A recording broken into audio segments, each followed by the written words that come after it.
Caros alunos da primeira série, vamos para a nossa aula quarta. Vamos tratar hoje sobre cartografia e as projeções cartográficas. Cartografia, formas de representação da Terra.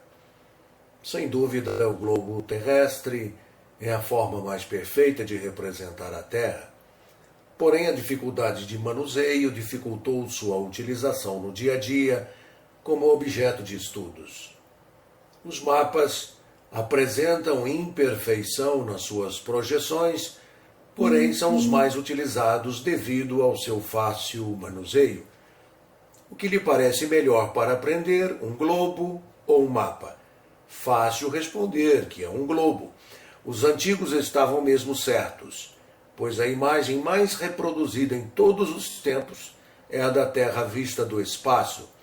Desde que os satélites conseguiram chegar à órbita do planeta, as fotos da nossa casa estão entre as mais vistas e reproduzidas na Terra.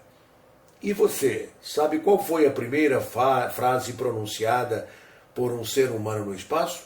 Foi do astronauta russo Yuri Gagarin, que em 1961, a bordo da nave Vostok, pronunciou: "A Terra é azul".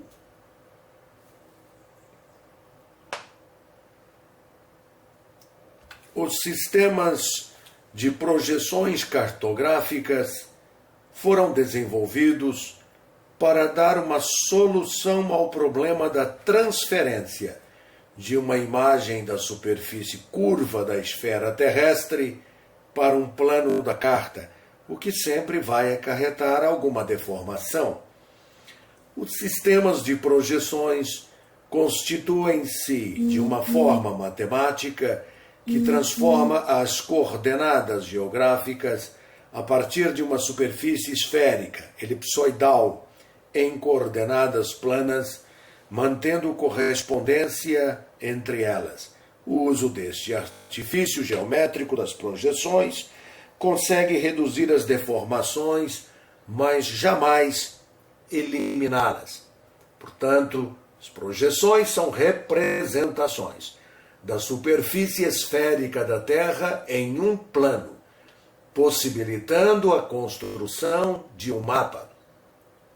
O mapa corresponde à representação aproximada da superfície terrestre em um plano, utilizando as coordenadas geográficas. Essa construção se dá por meio de um sistema plano de paralelos e meridianos representados por linhas, ou seja, as projeções cartográficas. Existem diversos tipos de projeções que, segundo o IBGE, Instituto Brasileiro de Geografia e Estatística, representam cada uma um determinado aspecto, como a dimensão e a forma.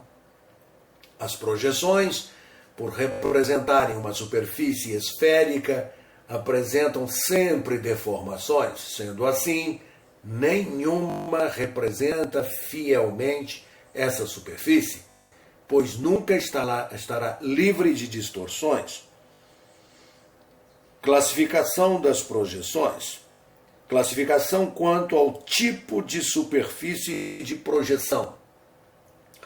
Então nós temos as projeções cilíndricas, quando a superfície é um cilindro. Projeções cônicas, quando a superfície é um cone. Projeções planas, quando a superfície é plana. Projeções poliédricas, quando são utilizados diferentes planos de projeção, que juntos formam um poliedro. Classificação quanto à posição da superfície de projeção.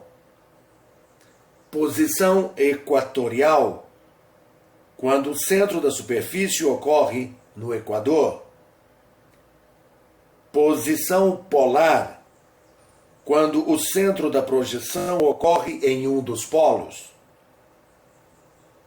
Posição oblíqua, quando ocorre em qualquer posição, exceto no equador ou nos polos.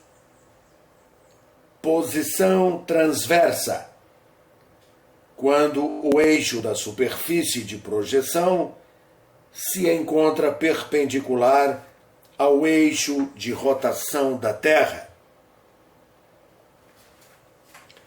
São muitos os tipos de projeções cartográficas criadas pelo homem, desde as primeiras manifestações feitas pelos gregos Erastótenes no século III a.C., depois por Mercator Gerhard Kremer em 1569, até os nossos dias, em que se destaca a projeção cilíndrica de Peters, de 1973. Há, então, 3 tipos básicos de projeções: as cilíndricas, as cônicas e as planas. Essas projeções têm dado lugar a muitas outras, baseadas em cálculos matemáticos. As principais figuras geométricas, então, são a cilíndrica, a cônica, a plana e a poliédrica. Entre as projeções mais conhecidas figuram a de Mercator, de Peters, Moeidi e a zimutal. Primeiro, projeção plana ou azimutal. Corresponde à projeção em que a superfície terrestre é projetada sobre um plano tocante. O ponto tocante ao plano normalmente representa ou o Polo Norte ou o Polo Sul. Nessa projeção, os paralelos e meridianos são projetados formando círculos concêntricos. Essa projeção pode ser de 3 tipos: polar, equatorial e oblíqua. É normalmente utilizada para representar áreas menores. Projeção cônica. Corresponde à projeção em que a superfície terrestre é projetada sobre um cone tocante. Assim, para planificar a área esférica, a base utilizada é um cone. Nessa projeção, os meridianos convergem para os polos e os paralelos formam arcos concêntricos. Assim, as deformações aumentam conforme há o afastamento do paralelo que se encontra em contato com o cone. Esse tipo de projeção é normalmente utilizado para representar regiões continentais. Projeção cilíndrica. Corresponde à projeção cuja superfície esférica terrestre é projetada sobre um cilindro tocante. Assim, para planificar a área esférica, a base utilizada é um cilindro. Normalmente, as regiões polares nessa projeção são representadas com exagero. Esse tipo de projeção geralmente é utilizado para representar o globo como um todo, como o mapa mundi.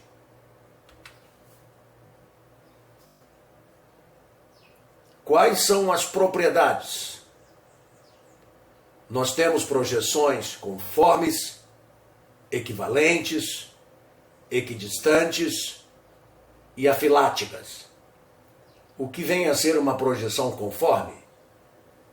São as projeções em que há o cruzamento de paralelos e meridianos em ângulos retos.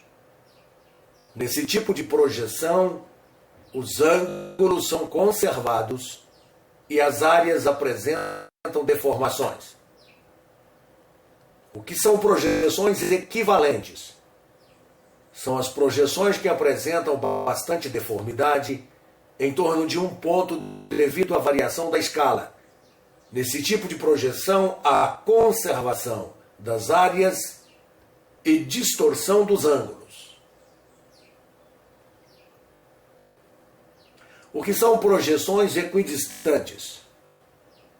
São as projeções que não apresentam deformidades lineares, ou seja, as distâncias estarão condizentes com a realidade apenas em uma direção. Nesse tipo de projeção, preserva-se as distâncias mas deforma as áreas e os ângulos. O que são as projeções afiláticas? São as projeções que não preservam nem forma, nem ângulo, nem distância ou área, ou seja, não há conservação das propriedades.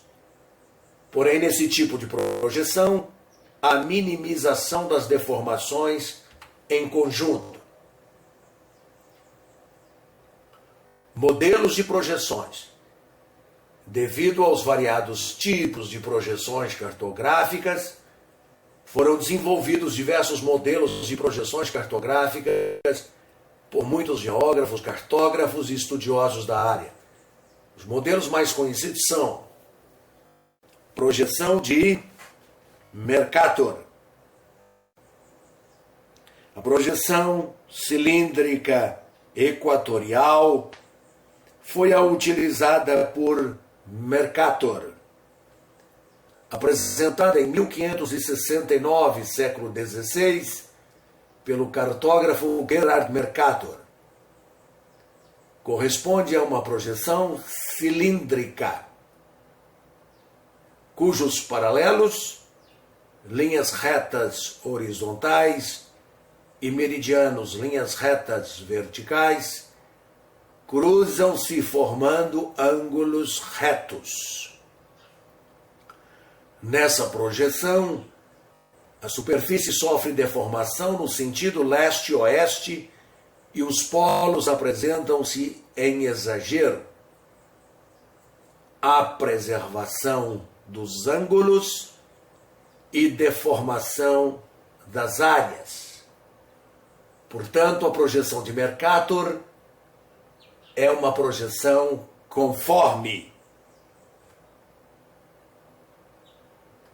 A projeção de Mercator é comumente utilizada em cartas topográficas.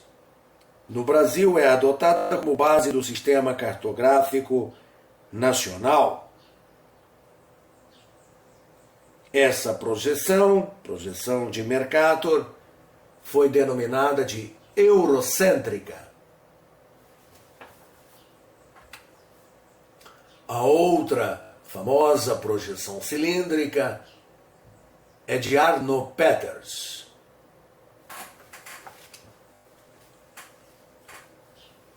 Essa projeção foi apresentada em 1973.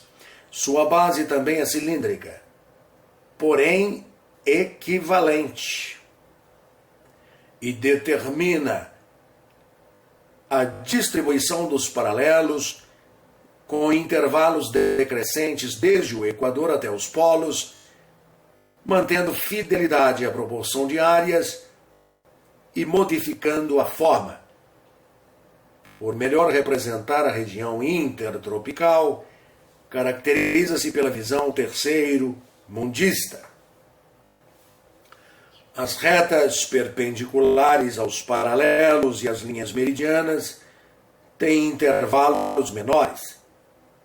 Assim, tem-se como resultado na representação das massas continentais um significativo achatamento no sentido leste-oeste e um alongamento no sentido norte-sul na faixa, compreendida entre os paralelos 60 graus norte e 60 graus sul, e acima deste até os polos. Contudo, a versão de Arno Peters é uma reformulação de uma representação de 1885, proposta por James Gall. Assim, essa projeção é também conhecida como projeção Gall-Peters. Essa projeção corresponde a uma projeção cilíndrica equivalente, e sua principal característica é o achatamento leste-oeste e a deformação no sentido norte-sul. Essa característica dá a impressão de que os países em altas latitudes são menores, dando maior destaque aos países menos desenvolvidos, ou países subdesenvolvidos. O modelo de Peters, portanto, conserva as áreas, mas deforma ângulos e formas. Por isso que ela é equivalente. Temos agora projeção de Robinson. Essa projeção ela foi proposta em 1961 pelo geógrafo e cartógrafo Arthur Robinson. Ela corresponde a uma projeção afilática e pseudocilíndrica. Apesar de não possuir nenhuma superfície de projeção, suas características assemelham-se à projeção cilíndrica. Observem que nessa projeção há a alteração das formas e das áreas. A representação dos meridianos ocorre por meio de curvilíneas e os paralelos por linhas retas. A intenção dessa projeção é reduzir as distorções angulares, o que gera uma distorção mínima das áreas continentais, sendo, portanto, considerada a projeção que melhor representa as massas da Terra. Meninos, ficamos por aqui e até a próxima aula.